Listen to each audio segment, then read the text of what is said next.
Oke, balik lagi bersama saya. Jadi tadi saya sebenarnya udah record sampai part kesekian ya, tapi saya mic saya di tengah-tengah video ternyata tadi mati, lupa saya unmute. Jadi saya ulang. Oke, jadi progres saya udah sampai sini sebenarnya. Ini Linux server open udah, bahkan saya udah coba ya. Ini sudo PSL ini sudah saya coba.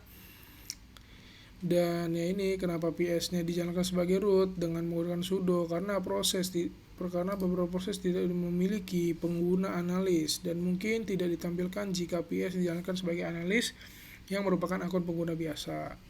Lalu di bagian B ini sudah saya ini juga sebentar saya ini tunjukkan.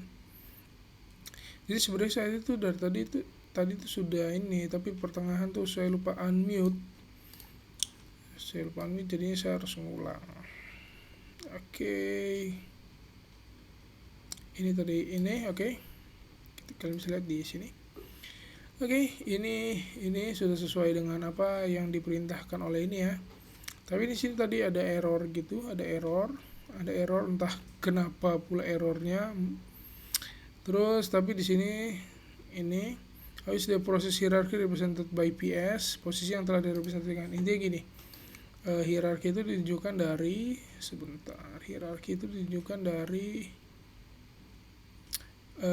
ininya ini nih, posisi dari si ininya posisi dari sininya ini kok hilang ini pada sini ini menunjukkan posisi atau dari hierarki si PS ini di sini nih.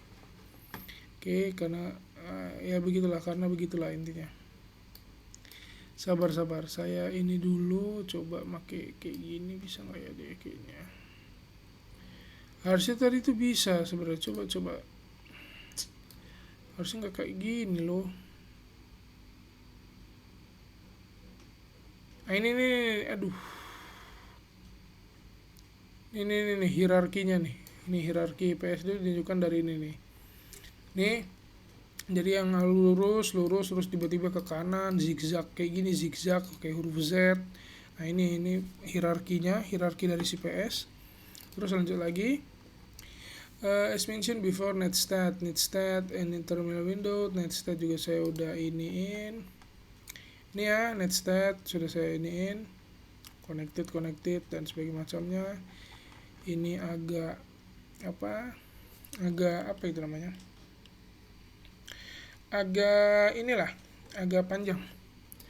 Terus masuk lagi, ini what is meaning, ini tadi kalau dibuka main netstat ya, main netstat tuh saya tunjukin aja deh biar nggak penasaran juga. Jadi kayak gini tampilannya.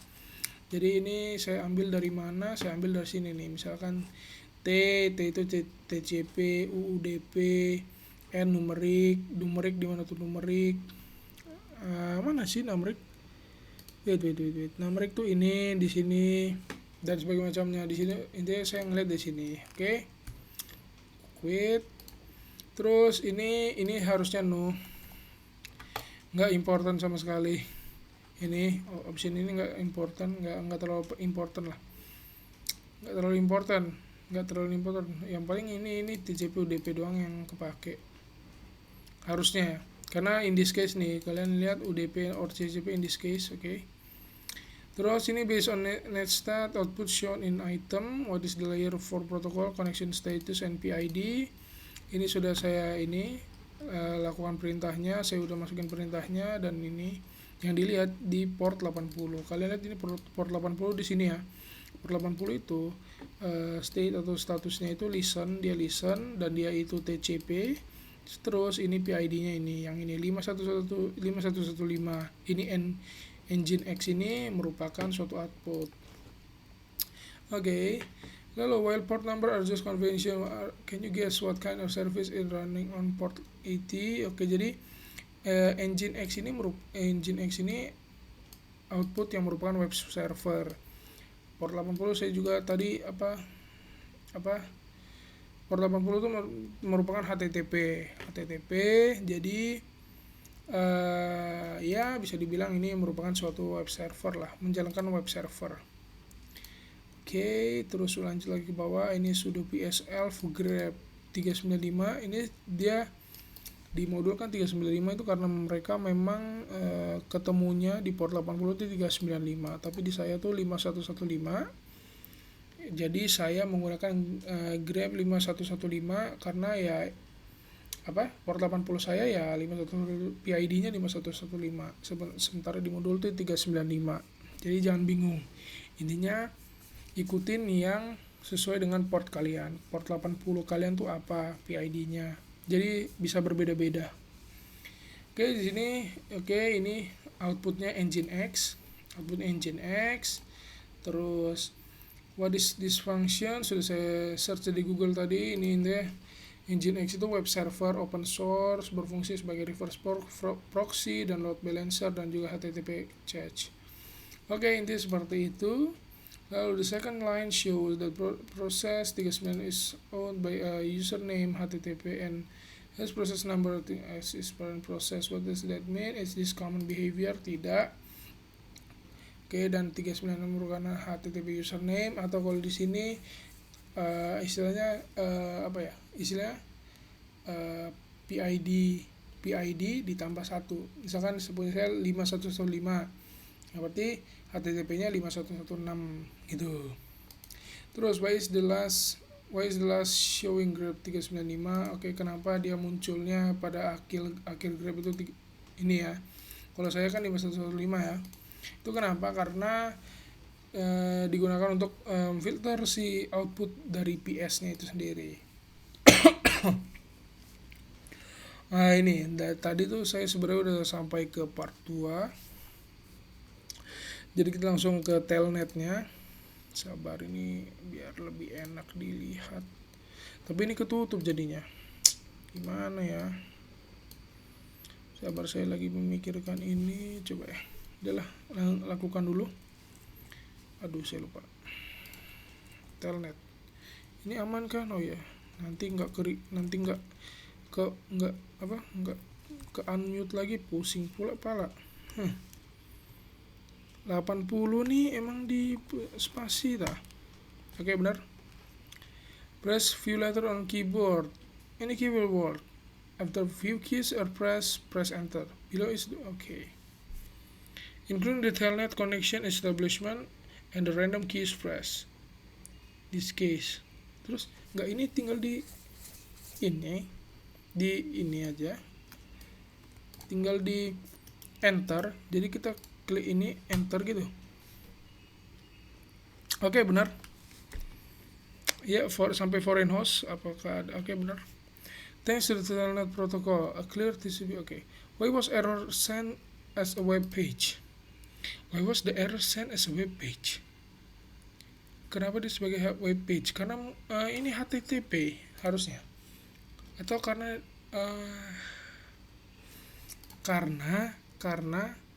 port 80, karena port 80 itu kan mungkin ya, karena port 80 kan merupakan web server ya. Jadi enggak, karena port 80 kan outputnya itu Nginx. Nah, Nginx sementara itu Nginx merupakan suatu web server.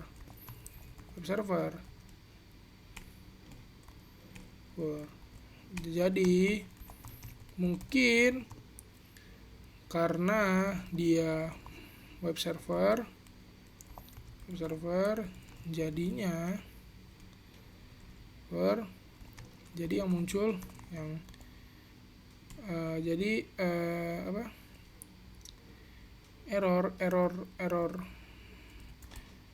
error message-nya itu salah. Error message-nya itu dikirim sebagai web page. Ya gitulah, intinya gitulah. Kalimatnya gimana? Ini kalimatnya begitulah. Oke, lanjut lagi. Oke, the Nginx with PID. Oke, the version Nginx itu 1.16. belas 1 16.1. Kalau punya aku 18.0 Ubuntu. Enggak, ini yang mana sih? Version kan? Version, sabar. Berarti bukan itu. Versionnya yang mana ini? Kalau ini kan 1.16.1. Kalau ya berarti yang inilah. Kalau punya aku 1.18.0. Oke, terus lanjut. Looking below. Oke, ini outputnya kita klik telnet tel 17. Sabar, ini dia ngikut punya kita atau punya siapa ini? Takutnya beda ini. Itu port 22. Oke. Oke, ikut aja dulu. Terus 22. Apa yang terjadi? Oke, sama. Tapi terus kita klik ini, copy paste, enter. Apa yang terjadi? Invalid SSH. Oke, benar. Use telnet to connect port. Oke, what happened? Explain. Oke, berarti kita sekarang ke port 68. Copy ini.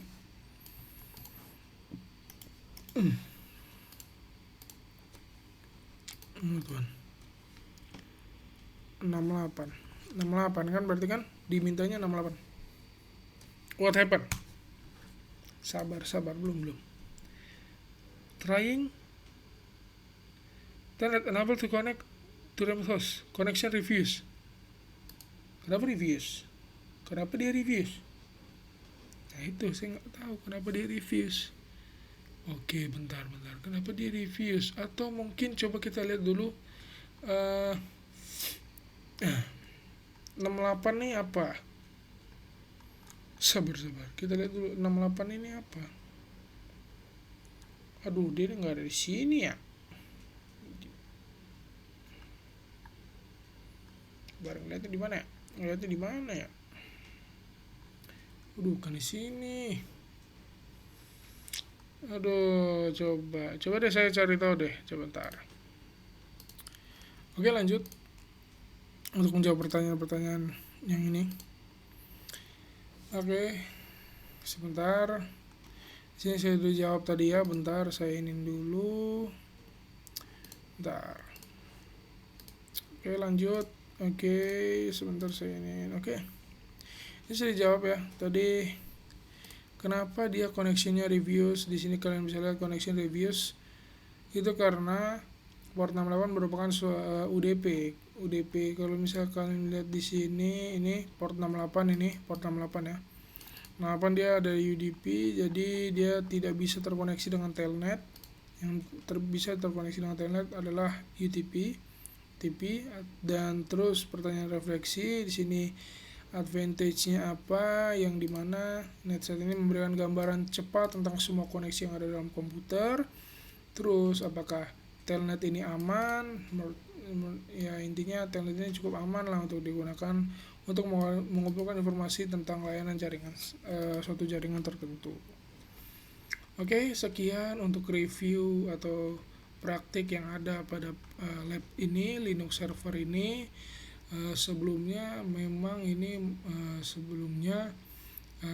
agak cepat ya, karena sebelumnya saya sebenarnya sudah melakukan atau sudah membuat praktek ini, tapi dikarenakan saya di tengah video itu lupa untuk meng-unmute, jadi suara saya tidak terdengar, maka saya harus mengulang kembali dari awal dengan data-data yang sudah saya kerjakan dan di sebelumnya.